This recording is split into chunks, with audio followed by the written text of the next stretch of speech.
ನಮಸ್ಕಾರ. ಇಂದು ನಾವು ಒಂದು ಬಹಳ ಕುತೂಹಲಕಾರಿ, ಸಾವಿರಾರು ವರ್ಷಗಳಷ್ಟು ಹಳೆಯದಾದ ಒಂದು ಭವಿಷ್ಯವಾಣಿಯ ಬಗ್ಗೆ ಮಾತಾಡೋಣ. ಇದು ಹಳೆಯದಾದ್ರೂ ಇವತ್ತಿನ ದಿನಕ್ಕೆ ತುಂಬಾನೇ ಪ್ರಸ್ತುತ ಅನಿಸುತ್ತೆ. ಬನ್ನಿ, ಒಂದು ಸಾಮಾನ್ಯ ಅನುಭವದಿಂದ ಶುರು ಮಾಡೋಣ.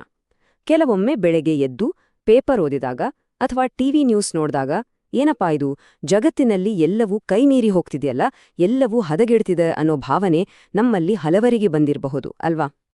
ಆದ್ರೆ ನೋಡಿ, ಈ ಭಾವನೆ ಏನೂ ಹೊಸ್ತಿನಲ್ಲ. ಕಾಲ ಕೆಟ್ಟೋಗಿದೆ ಅಂತ ನಮ್ ಹಿರಿಯರು ಆಗ್ಲೇ ಹೇಳ್ತಿದ್ರು.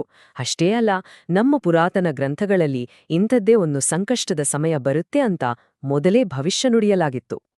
ಹಾಗಾದ್ರೆ ಬನ್ನಿ, ಏನಿದು ಕಲಿಯುಗ ಅಂತ ಸ್ವಲ್ಪ ವಿವರವಾಗಿ ನೋಡೋಣ. ಹಿಂದೂ ಕಾಲಗಣನೆಯ ಪ್ರಕಾರ ನಾವೀಗ ಜೀವಿಸ್ತಾ ಇರೋದು ಕಲಿಯುಗದಲ್ಲಿ.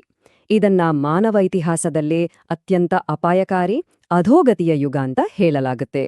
ಅಂದ್ರೆ ಯೋಚನೆ ಮಾಡಿ, ಈ ಯುಗದಲ್ಲಿ ಧರ್ಮ ಅನ್ನೋದು ಕೇವಲ ಕಾಲು ಭಾಗಕ್ಕೆ, ಅಂದ್ರೆ 25%ಗೆ ಇಳಿದು ಹೋಗಿದೆ. ಇಲ್ಲಿ ಧರ್ಮ ಅಂದ್ರೆ ಕೇವಲ ಒಳ್ಳೆ ಗುಣ ಅಷ್ಟೇ ಅಲ್ಲ, ಅದು ಇಡೀ ವಿಶ್ವದ ನೈತಿಕತೆಯನ್ನ ಕಾಪಾಡೋ ಒಂದು ವ್ಯವಸ್ಥೆ. ಅದು ದುರ್ಬಲವಾಗಿ ಉಳಿದ ಮುಕ್ಕಾಲು ಭಾಗ ಅಧರ್ಮ, ಅಂದ್ರೆ ಅನ್ಯಾಯ, ಮೋಸ, ಅವ್ಯವಸ್ಥೆ ಇವೇ ತುಂಬಿಕೊಂಡಿವೆ ಅಂತ ಅರ್ಥ. ಈ ಪಾಯಿಂಟ್ಸ್ ಎಲ್ಲ ಓದಿದ್ರೆ ಆಶ್ಚರ್ಯ ಆಗುತ್ತೆ ಅಲ್ವಾ? ಸಾವಿರಾರು ವರ್ಷಗಳ ಹಿಂದೆ ಬರೆದ ಮಾತುಗಳು ಇವತ್ತಿನ ದಿನದ ಜಗತ್ತಿಗೆ ಒಂದು ರೀತಿ ಕನ್ನಡಿ ಹಿಡಿದ ಹಾಗೆ ಕಾಣಿಸ್ತಿವೆ. ಆದ್ರೆ ಕತ್ತಲೆ ಹೆಚ್ಚಾದಷ್ಟು ಬೆಳಕಿನ ಬೆಲೆ ಗೊತ್ತಾಗುತ್ತೆ ಅಂತಾರಲ್ಲ, ಹಾಗೇನೆ ಈ ಭವಿಷ್ಯವಾಣಿ ಒಂದು ಭರವಸೆಯನ್ನೂ ಕೊಡುತ್ತೆ. ಧರ್ಮವನ್ನ ಮರುಸ್ಥಾಪನೆ ಮಾಡೋಕೆ ಒಬ್ಬ ಮಹಾನ್ ನಾಯಕ ಬರ್ತಾನೇ ಅಂತ ಹೇಳುತ್ತೆ. ಈ ನಾಯಕ ಬರೋದು ನಿಮ್ಮ ತರ ಈ ಪ್ರಪಂಚದಿಂದಲ್ಲ, ಬದಲಿಗೆ ಶಂಭನ ಅನ್ನೋ ಒಂದು ಪೌರಾಣಿಕ ನಿಗೂಢ ನಗರದಿಂದ ಆತ ಹೊರಹೊಮ್ಮುತ್ತಾನೆ. ಇದನ್ನ ನೀವು ಗೂಗಲ್ ಮ್ಯಾಪ್ನಲ್ಲಾಗ್ಲಿ ಸ್ಯಾಟಲೈಟ್ಗಳಲ್ಲಾಗ್ಲಿ ಹುಡುಕೋಕೆ ಸಾಧ್ಯವೇ ಇಲ್ಲ. ಅಂದ್ರೆ ಶಂಬಲ ಅನ್ನೋದು ಕೇವಲ ಒಂದು ಜಾಗ ಅಲ್ಲ, ಅದೊಂದು ಬೇರೆ ಲೋಕ. ಅಲ್ಲಿ ಕಾಲವೇ ನಿಂತೋಗಿರುತ್ತೆ. ಅದು ಪರಿಶುದ್ಧತೆ ಕೇಂದ್ರ. ಜಗತ್ತಿನಲ್ಲಿ ಪಾಪದ ಕೊಡ ತುಂಬಿದಾಗ ಧರ್ಮವನ್ನ ಕಾಪಾಡೋಕೆ ಸರಿಯಾದ ಸಮಯಕ್ಕಾಗಿ ಕಾಯ್ತಿರುವ ಒಂದು ಶಕ್ತಿ ಕೇಂದ್ರ ಅದು. ಸರಿ, ಇಂಥ ಮಹಾನ್ ರಕ್ಷಕ ಬರ್ತಾನೆ ಸರಿ, ಆದ್ರೆ ಈ ದೊಡ್ಡ ಜವಾಬ್ದಾರಿಗೆ ಆತ ಸಿದ್ಧನಾಗೋದು ಹೇಗೆ?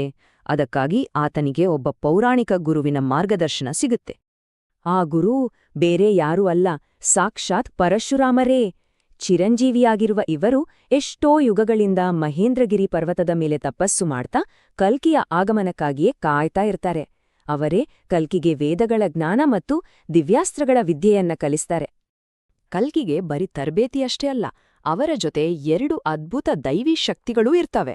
ಒಂದು ದೇವದತ್ತ ಅನ್ನೋ ಕುದುರೆ, ಮನಸ್ಸಿನ ವೇಗದಲ್ಲಿ ಚಲಿಸುವಂಥದ್ದು.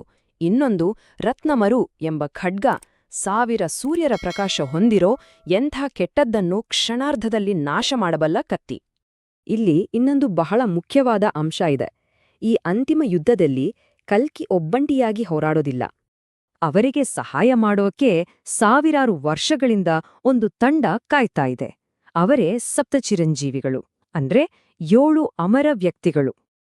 ಹೌದು, ಇವರನ್ನ ನಮ್ಮ ಕಾಲದ ಭಾಷೆಯಲ್ಲಿ ಹೇಳೋದಾದ್ರೆ ಒಂದ್ ರೀತಿ ರಿಯಲ್ ಲೈಫ್ ಅವೆಂಜರ್ಸ್ ಅಂತಾನೆ ಹೇಳ್ಬೋದು. ಪುರಾಣದ ಅತ್ಯಂತ ಶಕ್ತಿಶಾಲಿ ವ್ಯಕ್ತಿಗಳೆಲ್ಲ ಒಂದಾಗಿ ಕಲ್ಕಿಯ ಜೊತೆ ನಿಲ್ತಾರೆ. ಈ ತಂಡದಲ್ಲಿರೋ ಅಶ್ವತ್ಥಾಮನ ಕಥೆ ಬಹಳ ದುರಂತಮಯ. ಶ್ರೀಕೃಷ್ಣನ ಶಾಪದಿಂದಾಗಿ ಸಾವಿರಾರು ವರ್ಷಗಳಿಂದ ನೋವನ್ನ ಅನುಭವಿಸ್ತಾ ಇರ್ತಾನೆ.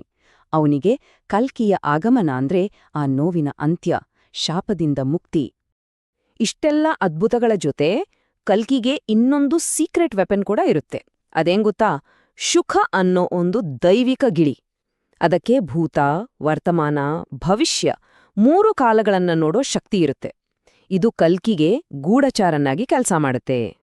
ಹಾಗಾದ್ರೆ ಇಷ್ಟೆಲ್ಲ ದೊಡ್ಡ ಸಿದ್ಧತೆ, ಈ ಮಹಾಯುದ್ಧ, ಇದರ ಅಂತಿಮ ಉದ್ದೇಶವಾದ್ರೂ ಏನು? ಇದರ ಗುರಿ ಕೇವಲ ದುಷ್ಟರ ಸಂಹಾರ ಮಾತ್ರ ಅಲ್ಲ, ಅದು ಇಡೀ ಜಗತ್ತಿನ ಸಂಪೂರ್ಣ ಶುದ್ಧೀಕರಣ. ಈ ಯುದ್ಧದ ನಂತರ ಪ್ರಕೃತಿ ಮತ್ತೆ ಶುದ್ಧಿಯಾಗುತ್ತೆ.